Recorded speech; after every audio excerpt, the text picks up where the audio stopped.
and welcome to the MindSpark podcast. I'm your host, Stephen Sparkman. Join me in a new episode in our series, Maker Life Stories, where we interview and get to know people in the business of making and creating things every day. With me today, Alex Heder. Sure. So my name is Alex Heder. I'm the costume design faculty member in the theater department at here at UNT.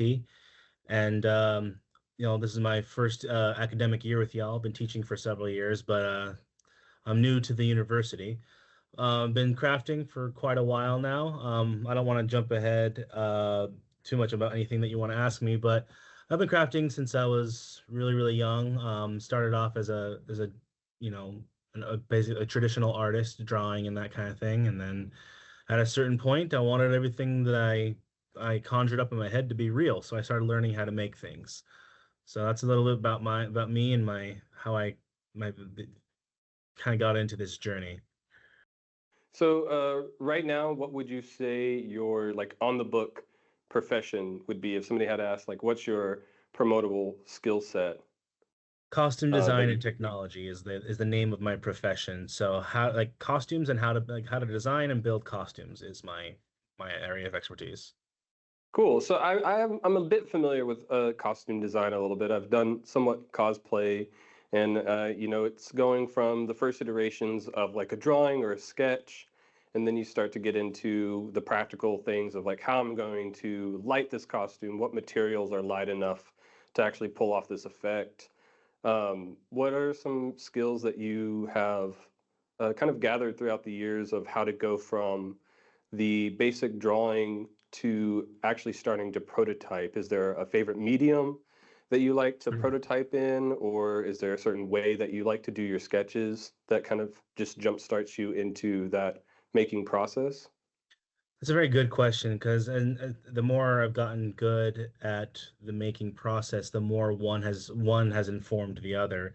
The more I Mm, understand how to build something, the more it affects the way I draw or design. right. And vice versa. The better I get at drawing, the more beautiful my designs, my actual creations become, and they kind of walk in hand. And so my process almost inevitably begins with a research phase. Like a lot of what I build is based off of text or someone's vision, and what largely motivates me to do what I do is to fulfill someone's vision, either my own or somebody else's. And that process almost inevitably always begins with doing some research, understanding if it's a time period piece, if it's something that happened in history, or if it was something like that. I'm doing my research to make sure I understand the project, the time Right. period, what's needed. Almost inevitably starts with that, and then I create little caches of photos, things that inspire me, like color combos or textures or fabrics or historical images. It's just a cache of all these images. And then from there, I kind of start to piece through that, put them in order, and then I make collages of things. Mm, I'll put photos next to each other to see how they look, and then from there I will go to my drawing phase. And mm, depending on what I'm building, I might do it on pen and paper or markers, or I might do it on Procreate, the app on iPad. right. It just depends on whatever suits my fancy that day, or what's close at hand when I start drawing. And then I knock up a rendering, and then if I am doing one of my own designs, then obviously I can just go straight into the making phase. But typically, I have to take that rendering and go to the person who had the vision in the first place and say, hey, is this what you're thinking? Yes. If Right. yes, I'll get going. If no, what needs to change? What can I make? And so there's a lot of back and forth and talking um, on that particular, a lot of communication and interpersonal communications to make sure I'm doing the right thing. And then from there, it's all about actually making it real. Right.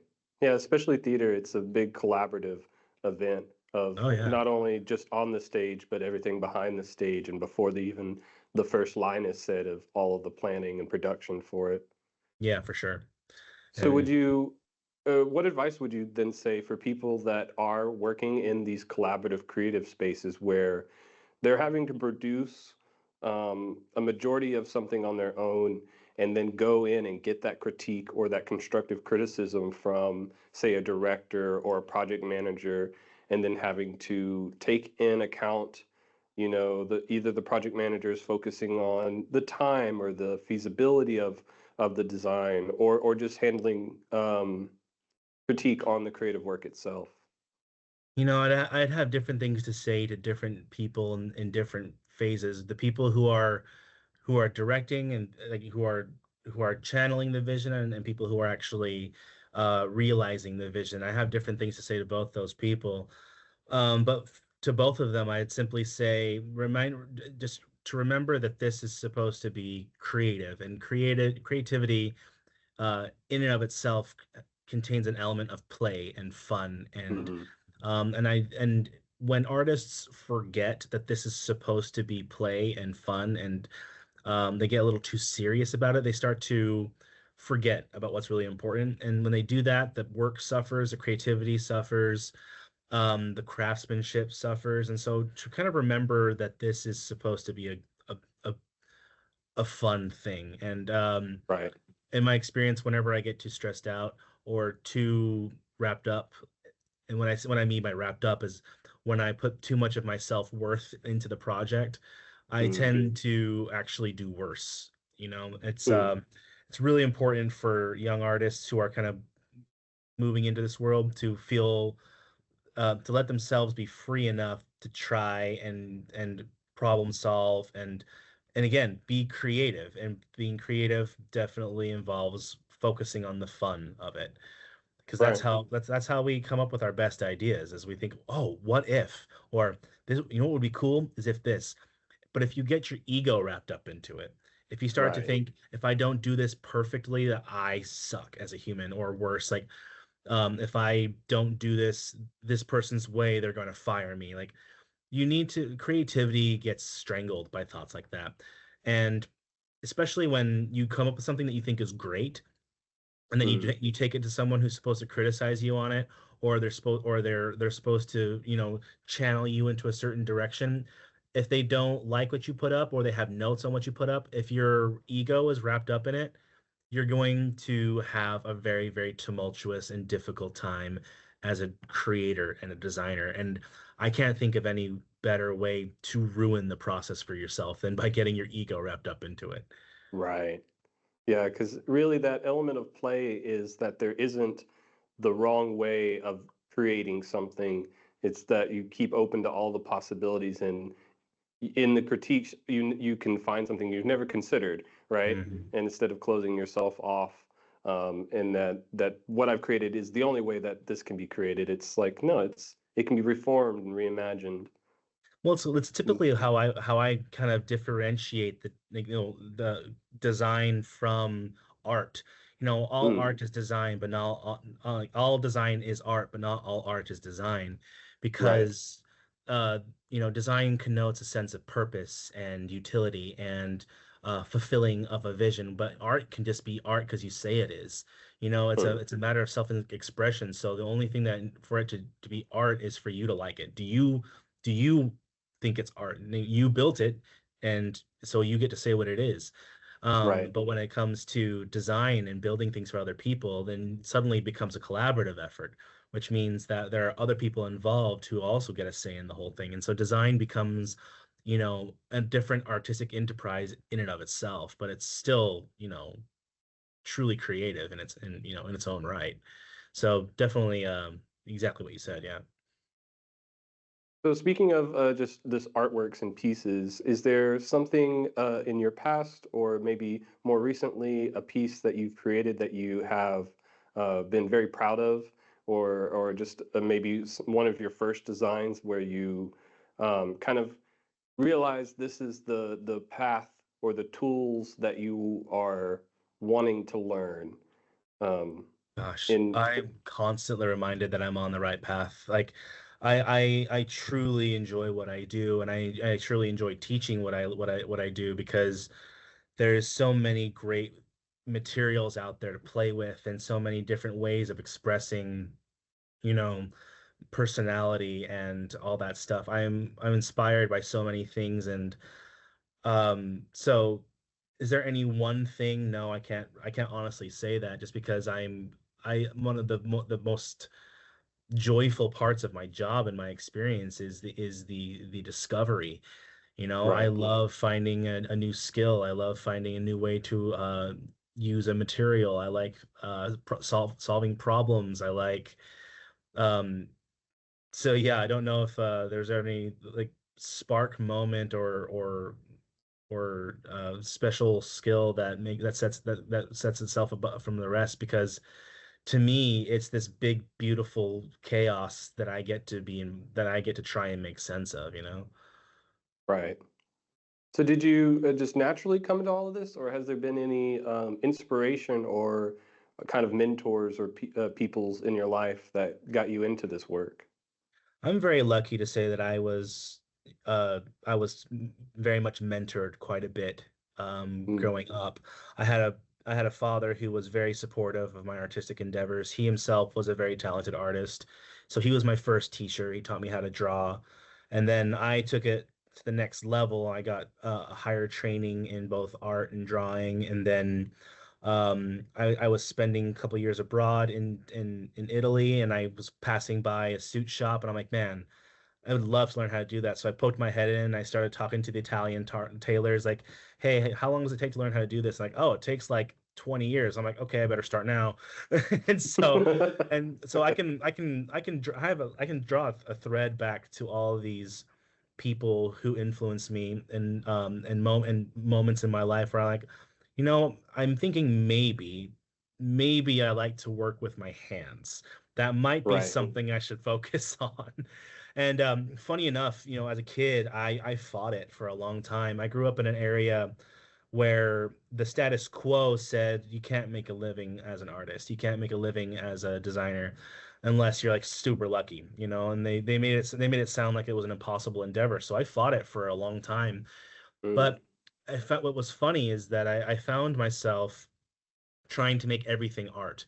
And so I was in computer programming, and all I could think of is how can I use these skills to make cool clothing, or I was in business. I'm like, I wonder if I could sell this armor that I just built, And I would just find I tried a bunch of different things in my right. early career, anything but art and anything but design. And it's so funny that it turned out to be this way, when I finally let myself be happy, when I finally let myself do what I was best at, where my strengths were, everything really fell into place. And funny enough, all of those random experiences did come to help me at one point. I learned, from business, I learned how to market myself and present myself really well in interviews, that kind of thing.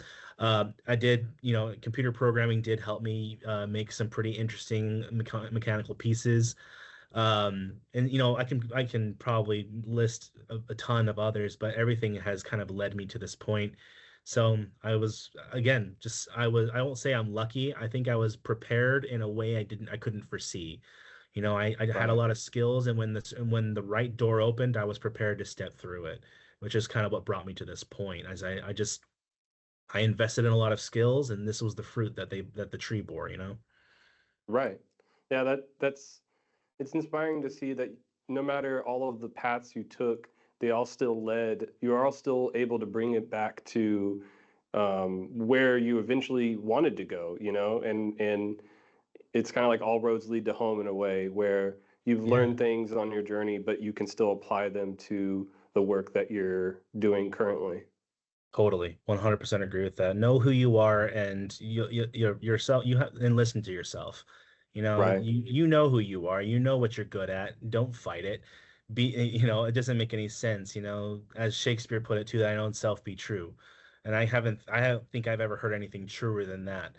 Because it just you can fight it all you want, but you're just going to be hurting yourself. I mean, I often kick myself for not starting sooner. I mean, I can only Mm. imagine where my career would be if I had let myself do this sooner. So, to any maker or designer, I would definitely say don't fight it. Don't fight it. If you have that voice in you, if you have that creative spark, and you find yourself constantly trying to make things, and you're constantly trying to design things, and just art is part of your soul, and you can't stop doing it, well, that's yourself telling you something true, and you really should listen to it, because I think that's Right. I can only, I get sad about thinking about all the people, all the great voices, all the great artists that never were because of what other people said they could or couldn't be. Right. Yeah. Yeah. It's really the only one stopping you is you. Totally. And Mm. I'm a big believer in discipline and hard work, and no one's going to invest in you like you will. Right. So Oh, that's awesome. I guess I have a couple more questions. sure. You kind of answered the one I was going to ask about. What advice would you have for not only just generally creatives, but people looking to get into costume design? Um, is there anything else like industry wise you would want to give to, say, people who are in the program right now that are looking to get out there and find a job in this industry? Yeah, two things. First and foremost, if you're beginning your journey, take comfort in the fact that you are already a designer. The fact that Hmm. you woke up this morning and you put on an outfit, you chose an outfit that represented you. That's design. The Right. way that you put together your living space, that's design. There's every one of us has very, I think, let me rephrase that. Very few of us don't have an intuitive spark of design in us. Human beings are one of the are there's no creature better at making order out of chaos. And so Right. we're all designers. So take comfort in the fact that you probably know more than you think you know. The second thing I would say is find your voice. We're actually really pushing this idea in the theater department right now of helping artists listen to their voice and and express themselves, because a lot of times in school we get wrapped up in the idea of I need to do it Alex Heder's way or so and so's way or one of the masters' way, and that's just not really helpful. If we were Right. really interested in doing the same thing over and over, then we wouldn't have some of the great pieces of art and design that we have today. So, letting yourself experiment and play and have a good time and explore what it is you have to offer is really, really important. And I can't think of any better way to do that than getting really good at drawing. I can't think of a Mm. single form of design that doesn't benefit from learning how to draw. Right. So if you need a place to start there. Right. And that definitely takes me to my next question of like, what's your favorite tool of the trade? Um, is it drawing? Is it Procreate? I would, Is it something I haven't mentioned? I would say so. In my experience, I would say that the pen and pencil, the drawing program, drawing in general is the first arrow in my quiver. It was definitely the one that I've used the most, definitely the one that I'm the best at. But I wouldn't say it's my favorite, actually. Right. My favorite part of any process is the how am I going to do it portion. Right. So I don't have any specific item for that other than my old brain. I love to think about problems. I just think that's the best thing on the planet is to sit there and ponder and think about all the ways you could do it. I can't hold still for 20 minutes without looking at something and thinking to myself, how is that made? Or how would I make that? How would I draw that? Right. How would and I just ask those questions everywhere I am. The only time I'm not doing that is when I'm asleep or occupied with something else. It's just Right. my brain is never idle in that regard. Your voice on anything happening within the world of theater and costume design, anybody you would like to shout out to, Sure. or any programs happening at UNT you'd like to make a mention to. Sure. Well, the first person we should thank right now is Steve Wolverton, who was our chair right now of the theater department, who has done so much in helping us reach our potential as a program. And Donna Marquette, and the two of them have been working pretty much in tandem, making sure that we have a lot of what we need. And because of them, we have a really wonderful group of faculty here, and we're all working really, really hard to create some really exceptional pieces of theater. And we have a show coming up soon in March. It's the Tempest by William Shakespeare, and then there will be Mm, a spring musical in April called Merrily We Roll Along, which I will be designing the costumes for.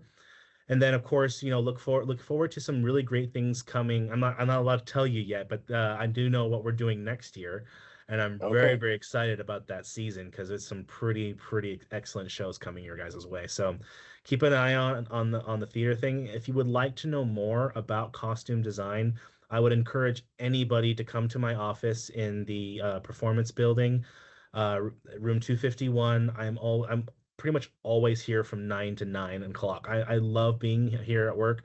I love talking to new students. I love people. I love helping people. Uh, I love helping people find their voice, and especially Mhm. if you want to talk about design, I could do that all day. So, if you have questions, please come find me. I would love to talk to you. Well, awesome. Well, thank you for being able to join us today for our episode of Maker Life Stories. Um, we're glad that you were able to attend and answer a few questions for a little bit with us. Thank you so much. It was a pleasure being here.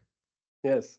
Well, we'll have to get you back on next time and talk more about the upcoming shows that you have and maybe a little review over the designs after the shows have completed. That sounds great. Anytime you want. Alrighty. Well, thank you. Thank Uh, you. Thank you for listening to this episode of the MindSpark podcast. If you enjoyed, we hope you return and listen to our next episodes. If you're looking to learn more about the MindSpark podcast or the Spark Makerspace, join us on social media or find out more information on our website at guides.library.unt.edu/spark.